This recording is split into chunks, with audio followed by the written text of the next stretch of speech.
আর বাচ্চা ছেলের মাথায় হাত রেখে কোনোদিন দিব্যি দেবেন না, আপনি শেষ হয়ে যাবেন। বাচ্চা ছেলের মাথায় হাত রেখে দিব্যি দিলে কি হয় জানেন? সত্য ঘটনা, অন্য কোনো নয়, আমাদেরই বংশের ঘটনা, আমাদেরই বংশের। আমি তখন জন্ম নেইনি, আমার জন্মের আগের ঘটনা। আমাদের বাড়িতে একটা বাচ্চা ছেলে, রাম বলে একটা ছেলে ছিল। ওই যে পৌষ মাসে অনেকে গঙ্গায় স্নান করতে যায়, তো মকর সংক্রান্তি, তাই না, গঙ্গা সাগরে স্নান করতে। তা আমাদেরই গ্রাম থেকে মায়েরা বেরিয়েছে গঙ্গায় স্নান করতে যাবে, ওই পাড়া প্রতিবেশী দিদিরা সবাই মিলে। এখন আমার বাড়ি থেকেও একজন যাবে, কিন্তু তার কোলে 5 বছরের বাচ্চা ছেলে রাম। মা যখন গঙ্গা সাগরে স্নান করতে যাবে, ছেলেটা মায়ের আঁচল টেনে ধরেছে, মা আমিও তোর সঙ্গে যাব। আচ্ছা বলো তো, মা কি কোনোদিন ছেলেকে নিয়ে যেতে পারবে ওই গঙ্গা সাগরে?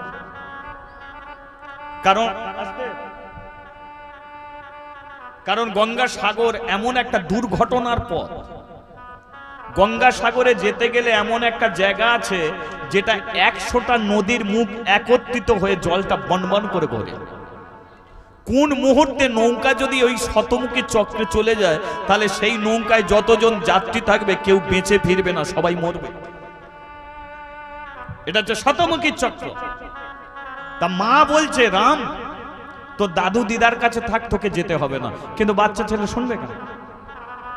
মা আমি যাব, মা আমি যাব, মা আমি যাব, শুনবে কেন? মা বারবার বলছে, ওরে তোকে যেতে হবে না, আমি ঠিক ফিরে আসবো, ঠিক ফিরে আসবো। কিন্তু বাচ্চা ছেলে কোনো মতেই শুনছে না, যেতে দেরি হয়ে যাচ্ছে। ছেলেটাও বড় কান্নাকাটি করছে, মা মারধর করছে, ছেলেটা মার খাচ্ছে, তবু মাকে ছাড়ছে না। এক সময় মা আর সহ্য করতে না পেরে ছেলেটার মাথায় চুলের মুঠিটাকে ধরে বলে, এত করে যেতে নিষেধ করছি তবু তুই শুনবি না? দাদু দিদার কাছে একটু থাকতে পারছিস না? হ্যাঁ, তোকে যেতেই হবে, চ তোকে গঙ্গায় দিয়ে আসবো। কি বললো রাগের মাথায়? ছেলের মাথায় হাত দিয়ে বলে উঠলো, চ তোকে গঙ্গায় দিয়ে আসবো। ভাবুন মা, ভাবুন, ওই যে শতমুখী চক্র, নৌকা যাচ্ছে, মাঝিরা বলছে এবার আসছে শতমুখী, বাড়িতে যা যা মানত করেছো এই জায়গায় দিয়ে দাও। কারণ অনেকে মানত করে না, হেমা গঙ্গা, হেমা গঙ্গা, আমার স্বামী যদি ভালো হয়ে যায় তোমাকে একটা ফল দান করব।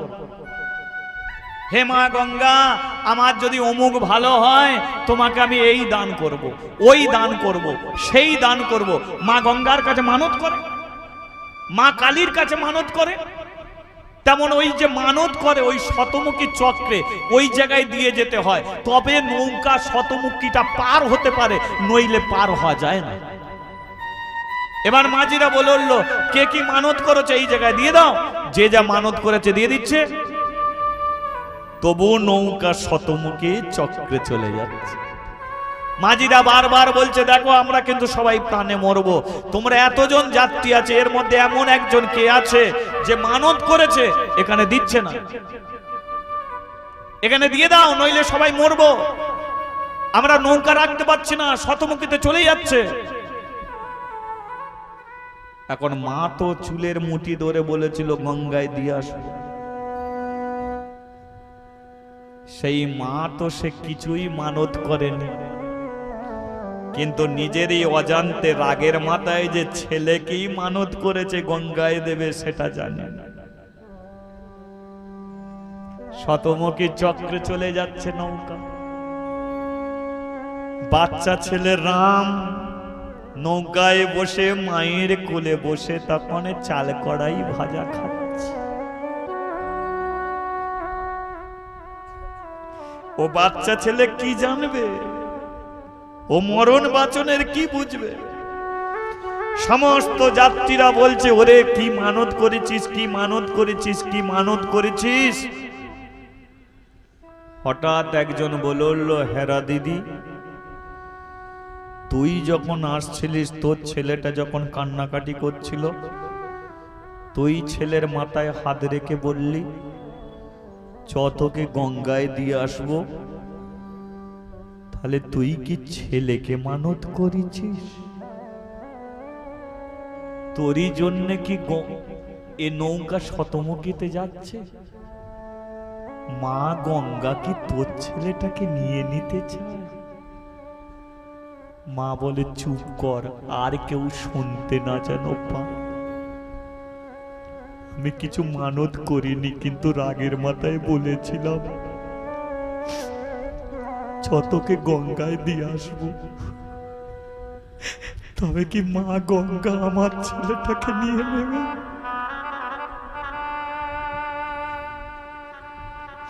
গঙ্গার জল আর মায়ের চোখে মা বারবার করে বলছে তুই তো মা, আমিও মা। রাগের মাথায় নালে বলেই আমি ফেলেছি, তা বলে তুই আমার ছেলেটাকে নিয়ে নিবি? আমার ছেলেটাকে নিস না মা, আমার ছেলেটাকে তুই নিবি না। মাঝি শুনতে পেয়ে গেছে। তুমি কি প্রতিজ্ঞা করেছো বাড়িতে? আমি প্রতিজ্ঞা করিনি মাঝি ভাই, রাগের মাথায় বলেছিলাম ছেলেটাকে গঙ্গায় দিয়ে আসবো। এমন প্রতিজ্ঞা কেউ কোনোদিন করে? দাও ছেলেটাকে দিয়ে দাও। আমার ছেলেটাকে নিয়ে কি করবে? এখনো বুঝতে পারছো না? এই একটা ছেলের জন্য এখানে যতগুলো নৌকায় যাত্রী আছে সবাই মরবে, আমরা মরবো। এ ছেলেটাকে দিতেই হবে, মা গঙ্গা না নিয়ে ছাড়বে না। এ শতমুখী চক্রে নৌকা চলে যাচ্ছে, বুঝতে পারছো না? আমার ছেলেটাকে আমি কেমন করে দেবো? রামকে আমি ছাড়বো না।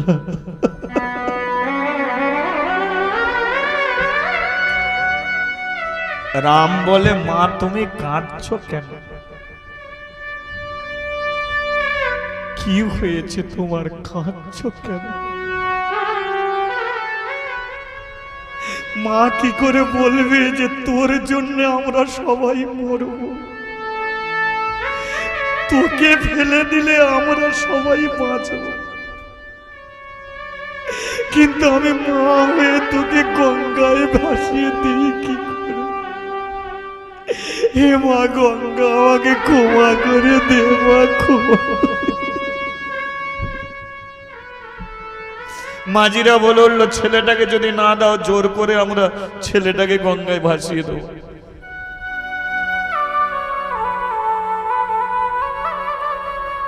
যা যা এনেছিল ছেলেটাকে একটু করে খাইয়ে দিচ্ছে। ছেলেটা তখনও জানে না যে আমাকে গঙ্গায় এরা ফেলে দেবে।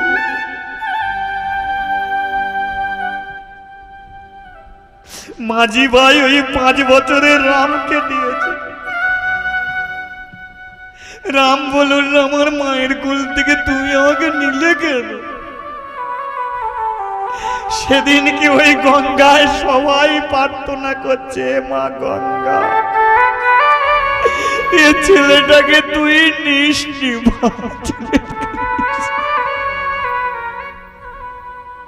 মায়ের এক প্রতিজ্ঞা। মাঝিরা ছেলেটাকে গঙ্গার ওই শতমুখী চক্রে ফেলে দিল। শতমুখী চক্রে জলটা বনবন করে ঘুরছে। শুনেছিলাম মা গঙ্গা 3 বার নৌকার কাছে আবার ফিরিয়েও দিয়েছিল, কিন্তু প্রাণের ভয়ে কেউ আর তুলতেও যায়নি। এক প্রতিজ্ঞা, মা তার একমাত্র ছেলেকে হারিয়ে ফেলে। সেই জন্য বলে মা যদি হইছ, ছেলেকে মারবে, শাসন করবে, কিন্তু এমন কিছু ছেলেকে নিয়ে করো না তোমারই জন্য তোমার ছেলেকে হারাতে না। এমন কিছু করো। আজকে অর্জুন জানে যে মেয়েদের দুর্বল বস্তু হাতের শাখা, মাথার সিঁদুর, একবার যদি আমি প্রতিজ্ঞা করাতে পারি তাহলে আমি যেটা বলবো ওকে সেটা করতেই হবে। প্রতিজ্ঞা করো সিঁদুরকে সাক্ষী রেখে। চিত্রাঙ্গদা সিঁদুরকে সাক্ষী রেখে বলে উঠল, এই রাত্রিতে তুমি যেটা বলবে আমি সেটাই করি। বলো কি বলতে চাও? অর্জুন বলে উঠল, আমি চলে যেতে চাই। চিত্রাঙ্গদা বলে উঠল, রাম 14 বছর বনবাসী হয়েছিল, সীতার সঙ্গে ছিল, তদ্রূপ তুমি যেখানেই যাবে আমি তোমার পিছু পিছু আমি যেতে চাই। না, আমি তোমাকে নিয়ে যেতে পারবো না চিত্রাঙ্গদা। কেন নিয়ে যেতে পারবে না? তার কারণ তুমি একজন নীচ জাতির মেয়ে। এই যে হাড়ি কলসি থাকলে ঠোকাঠুকি হবে, কিন্তু জীবনে কোনোদিন জাত তুলে কথা বলো না। প্রেম করেছো যখন, তখন তুমি ভাবনি যে মেয়েটা কোন জাতি। প্রেমের সময় তুমি বিচার করনি যে মেয়েটা ব্রাহ্মণ কি চন্টাল কি মেথর কি মুচি কি দোপা। তখন তুমি বিচার করনি, তখন তোমার প্রেমের আবেগ। এবার বিয়ের পরে কোনো স্বামী যদি সেই মেয়েটাকে বলে তুই একজন নীচ জাতির মেয়ে, বারবার যদি খোঁটা দেয়, তাহলে জানবেন দুঘা মারলে তার জানা কষ্ট হয়, তাকে জাত তুলে কথা বললে তার শত কষ্ট হয়ে যায়। তাই তুমি যতই কষ্ট পাও, কেউ কারো জাত তুলে কথা বলো না। তদ্রূপ চিত্রাঙ্গদা বলে উঠল, হতে পারে আমি নীচ জাতির মেয়ে, কিন্তু মানুষ তো কোনোদিন জন্মের দোষে দোষী হয় না। মানুষ হয় তার কর্মের দোষে দোষী, তাই না? এই যে বাচ্চা বাচ্চা ছেলেরা, এদের ঘরে কেউ দোষ দেয় না, কিন্তু এই ছেলেরা বড় হয়ে যদি ডাকাতি করে, তাহলে কিসের জন্য? তার কর্মের জন্য সে দোষ পায়। জন্মের জন্য দোষ পায় না, দোষী হয় কর্মের দোষে। তাছাড়া জন্ম হোক যথাতথা, কর্মই হলো পরিচয়। যেগুলি মানুষের জন্ম হোক না, কর্মটা তোমার ঠিক থাকুক, কর্মটা ঠিক থাকুক। কোন যদি একটা নীচ জাতির ছেলেও যদি তুলসী কাঠের মালা পরে তিলক সেবা করে, সে যদি হরিবাসরে বসে, তাকে কেউ আঙুল তুলে বলতে পারবে না নীচ জাতির ছেলে। তাকে কি বলবে? একজন পরম বৈষ্ণব বসে আছে, এ বৈষ্ণব মানুষ বসে আছে। কোন তখন জাত হয় না, সে হয় পরম বৈষ্ণব। তদ্রূপ স্বামী, তুমি আমাকে জাতের খোঁটা দিচ্ছ, তুমি আমাকে পরিত্যাগ করে যেতে চাও। অর্জুন বলে উঠল, দাঁড়াও, তুমি সিঁদুরকে সাক্ষী রেখে প্রতিজ্ঞা করেছো। তুমি কি জানো, সিঁদুরকে সাক্ষী রেখে কেউ যদি প্রতিজ্ঞা করে আর সে প্রতিজ্ঞা যদি পালন করতে না পারে, তাহলে 3 দিনের মধ্যে সেই স্বামীর অকাল মৃত্যু হয়। এই যে অনেকে দেখেছি সিঁদুরের দিব্যি দিয়ে বলে আমি এটা করিনি, তুমি নিজে বাঁচবে বলে সিঁদুরের দিব্যি দিয়ে দিলে, কিন্তু সত্যি যদি করে থাকো, মিথ্যা যদি তুমি এই কথা বলো, তাহলে এর কারণে কিন্তু 3 দিনের মধ্যে তোমার স্বামী মারা যাবে। আজকে চিত্রাঙ্গদাকে 2 নৌকায় ফেলে দিয়েছে। অর্জুন বলে উঠল, যদি ধরে রাখো 3 দিনের মধ্যে আমি মরবো, আর যদি ছেড়ে দাও তাহলে আমার নাম করে হাতে শাঁখা মাথায় সিঁদুর পরে থাকতে পারবে। তাহলে বলো, তুমি ধরে রাখবে না আমাকে ছেড়ে দেবে? আচ্ছা মায়েরা বলুন তো, চিত্রাঙ্গদার এখন কি করা উচিত? ধরে রাখা উচিত না ছেড়ে দেওয়া উচিত? ধরে রাখলে বিধবা হবে, আর ছেড়ে দিলে হাতে শাঁখা মাথায় সিঁদুর থাকবে। তাহলে ধরে রাখবে না ছেড়ে দেবে? কোনটা চাও? সিঁদুর চাও না বিধবা হতে চাও? সবাই তো একটা কথাই বলবে যে সিঁদুর নিয়ে বেঁচে থাকতে চাই, তাই না? তদ্রূপ চিত্রাঙ্গদাও বলে উঠল, যাও তুমি চলে যাও, আর আমি তোমাকে ধরে রাখবো না। অর্জুন বলে উঠল, আমি চলে তো যাব, কিন্তু আমি চলে যাবার পরে তুমি যদি আমার কথা চারিদিকে বলো। চিত্রাঙ্গদা বলে উঠল, আমি প্রতিজ্ঞা করছি মরার আগে পর্যন্ত এই রাত্রির কথা কোনোদিন আমি কারো কাছে বলবো না। বিদায় নিয়া অর্জুন চিত্রাঙ্গদাকে ছাড়ি চলিয়া গেল। স্বামীর পথ চাহি চিত্রাঙ্গদা কাঁদিতে লাগিল।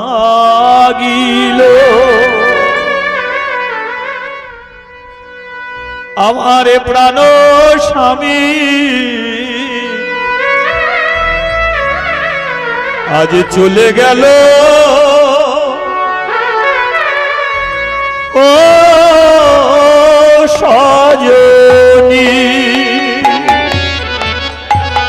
প্রাণ স্বামী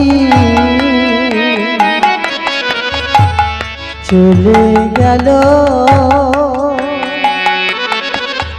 ও সজনী। আমি ভাবিনি কোনদিন, আমি ভাবিনি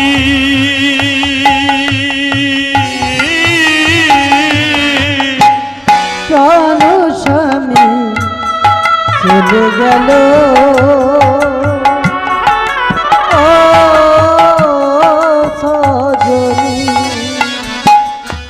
আচ্ছা মা আসতে, অর্জুন তাহলে চলে গেল, কিন্তু চিত্রাঙ্গদা কিছুদিন পরে জানতে পারলো যে সে আর একা নয়, তার গর্ভে সন্তান এসে গেছে।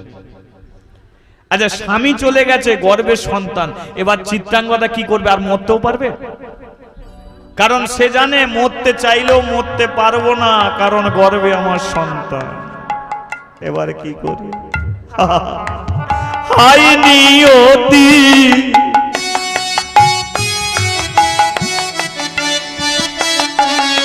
আমি তুমি চলে গেলে কিন্তু একটা জিনিস দিয়ে গেলে, তোরে কি বিচার বিচার,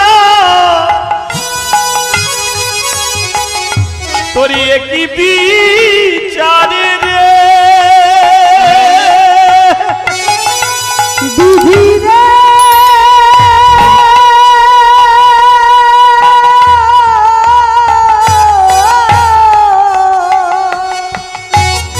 কি করলি এটা?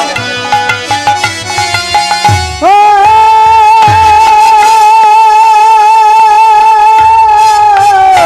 বিধি রে,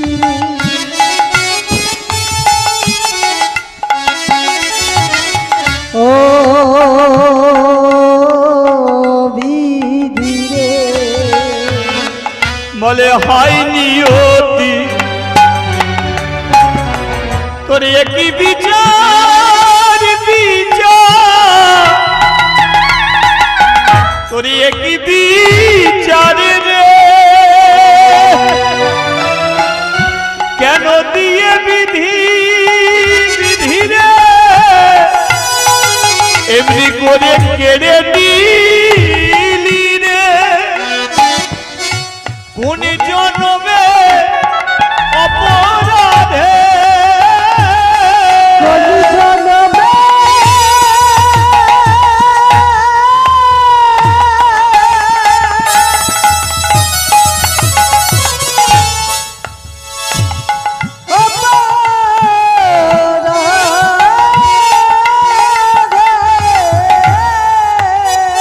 আমায় সাজিয়ে দিলি জনম দুঃখী রে।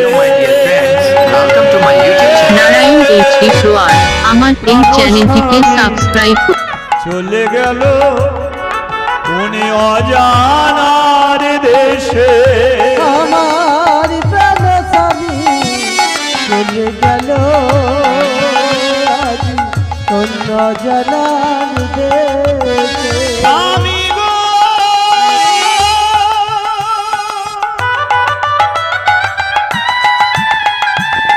ও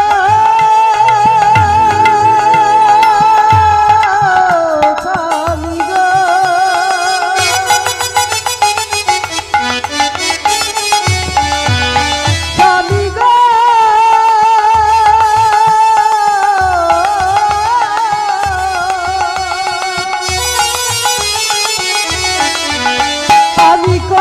আশা নিয়ে বেঁধেছিল